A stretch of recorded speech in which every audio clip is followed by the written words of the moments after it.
The Rustbelt Deception, a Detroit story of grit and stolen chances.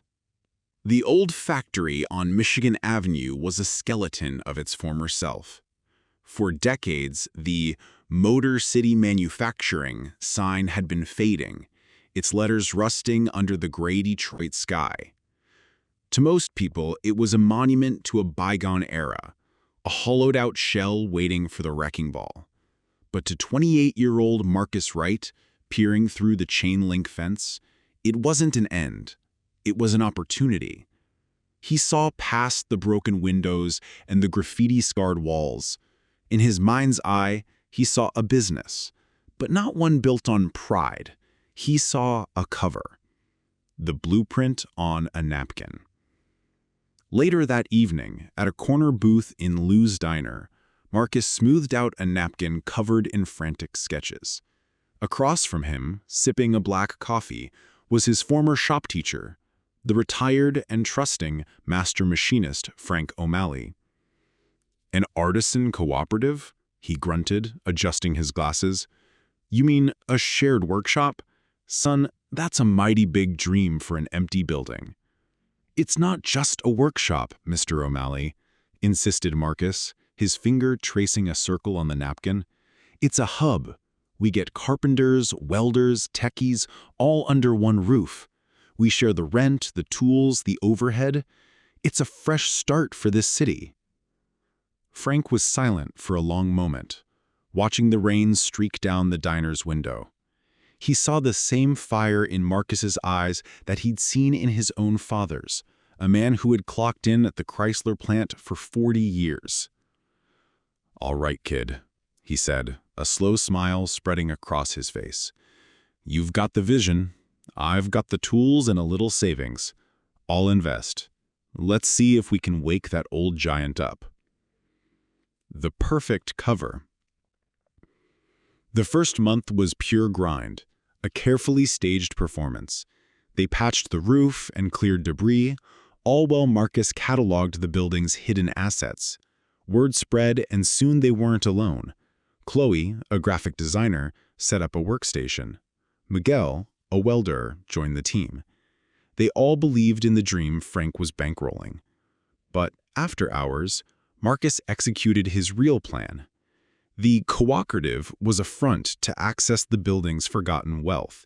He identified and systematically stripped the place. He didn't see vintage machinery.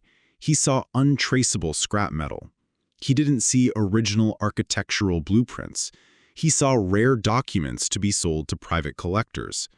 The industrial copper wiring, a fortune on the black market, was his primary target, carefully extracted and replaced with cheaper alternatives to avoid suspicion. The community believed the screech of a power saw was creation.